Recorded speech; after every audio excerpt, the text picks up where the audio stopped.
Hello everyone, welcome to Law Guide. This is a series on Indian Constitution, so stay connected to subscribe. In this video, we will study Article 16 of Indian Constitution, which is under Part 3, Fundamental Rights. Article 16, Equality of Opportunity in Matters of Public Employment. This article has 6 clauses and is only applicable to citizens. Clause 1, there shall be equality of opportunity for all citizens in matters relating to employment और appointment to any office under the state. यह बोला है employment में हर citizen को equality से treat करना चाहिए विदाउट एनी डिस्क्रिमिनेशन, सबको इक्वल मौका देना चाहिए किसी जॉब के लिए। Clause 2, no citizen shall on grounds only of religion, race, caste, sex, descent, place of birth, residence or any of them be ineligible for or discriminated against in respect or any employment or office under the state। इस clause में ये बोला है कि किसी religion, race, sex, caste, descent, place of birth और residence पर discrimination नहीं होना चाहिए सिटीजन्स को एम्प्लॉयमेंट की अपॉर्चुनिटी देते time. Clause 3, nothing in this article shall prevent Parliament from making any law prescribing in regard to a class or classes of employment or appointment to an office under the government of any local or other authority within a state or union territory, any requirement as to residence within that state or union territory prior to such employment or appointment। ये एक exception है which says reservation के बारे में कि residence के basis पे reservation दे सकते हैं कोई बैकवर्ड क्लास को जिसको नीड है रिजर्वेशन की। Clause 4, nothing in this article shall prevent the state from making any provision for the reservation of appointments or posts in favor of any backward class of citizens which in the opinion of the state is not adequately represented in the services under the state।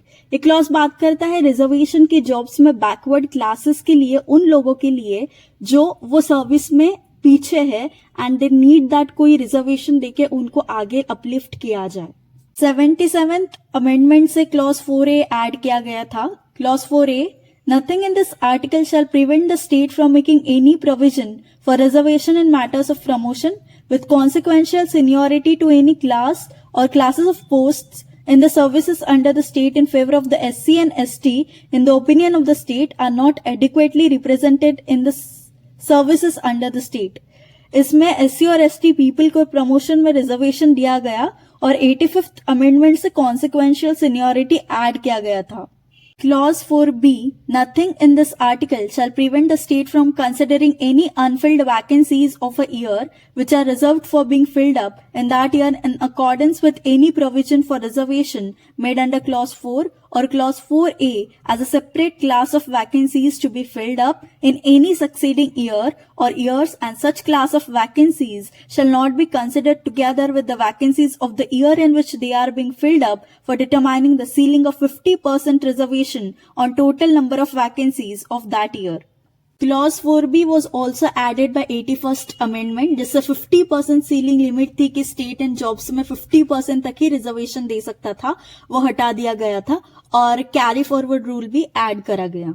Clause 5, nothing in this article shall affect the operation of any law which provides that the incumbent, गलत pronounce किया तो समझ लेना guys, of an office in connection with the affairs of any religious or denominational institution or any member of the governing body thereof shall be a person professing a particular religion or belonging to a particular denomination।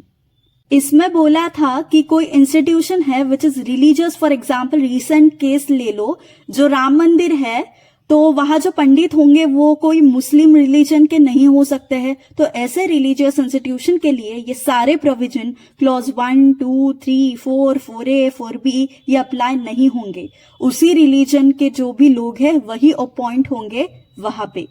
Clause 6 was added by 103rd Amendment which provides reservation for economically weaker sections। Let's see the case laws for this article। देखो, reservation देना नहीं देना ये बहुत debating वाला topic रहा है। ये फर्स्ट बैकवर्ड क्लास कमीशन था, Kalelkar commission. This commission did not did much. फिर आया था मंडल कमीशन, यहाँ इन्होंने socially and educationally backward classes को डिफाइन करा।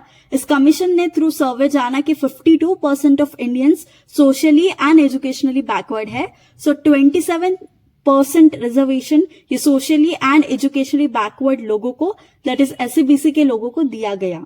ये SC/BC वाला सीन बहुत डिबेटिंग रहा है और जब ये रिजर्वेशन दे दिया so the matter went to supreme court. Indira Sawhney versus union of India, very very important case. इसमें ये क्रीमी लेयर वाला थिंग ऐड किया विच सेज कि जिनकी इनकम ज्यादा उनको ये SC/BC वाला रिजर्वेशन नहीं मिलेगा। प्रमोशन में रिजर्वेशन हटा दिया।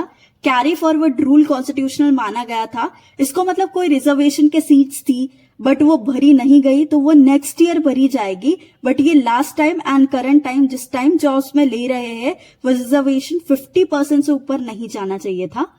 फिर 77th अमेंडमेंट आया जहां SC/ST को प्रमोशन में भी रिजर्वेशन दिया गया। फिर अगेन 81st अमेंडमेंट से प्रमोशन में रिजर्वेशन परमिट किया गया even if it crosses 50% ceiling limit. 85th amendment से कॉन्सिक्वेंशियल सीनियरिटी इंट्रोड्यूस करी गई। फिर नेक्स्ट केस है Nagaraj versus union of India कि SC/ST को प्रमोशन में रिजर्वेशन दिया गया, where in the court said ये रिजर्वेशन देने के लिए कुछ कंडीशन क्वालिफाई करने पड़ेंगे, जैसे प्रूफ की कि वो SC/ST के है, फंक्शनिंग प्रॉपर हो जॉब्स की सबसे जो भी अपॉइंटेड है, और पब्लिक एम्प्लॉयमेंट में SC/ST इनएडिक्वेटली रिप्रेजेंटेड हो। So yes, that was it for Article 16 of Indian Constitution. Everyone, hope you understood. If this video helped you in any way, please do like, share and subscribe. See you again in next video. Till then, study hard. Remember, we have to make our parents proud. Bye. Take care.